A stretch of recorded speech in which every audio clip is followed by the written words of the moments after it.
And what do I think about the law? I don't think it is.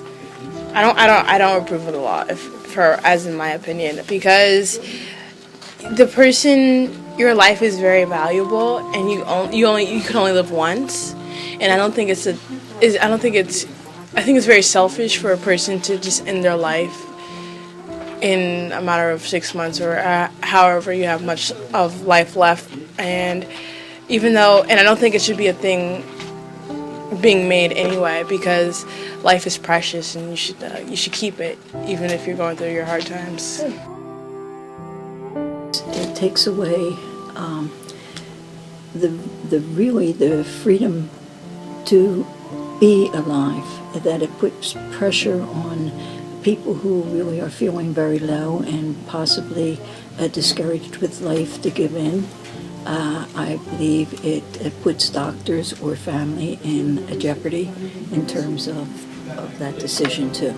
Well, God gave us life, and God asked us to live life to the full, to know that Jesus is the way, the truth, and the life, and the way that Jesus died, I think, was such an inspiration and example for us, no matter what our suffering is. And it's definitely taking God's role and giving it to human beings in terms of their choice, which is not in accord with God. Why is it against church teachings?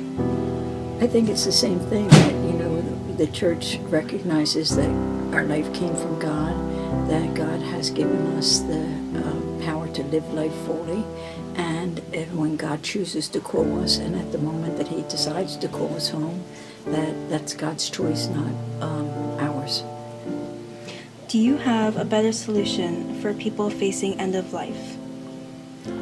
I believe that the families really, if they're concerned and supportive, if the church is involved, that the church could really bring the comfort of Jesus through the sacraments to that person, and just to let that person know what a good life they led, so that they don't destroy it in the very end.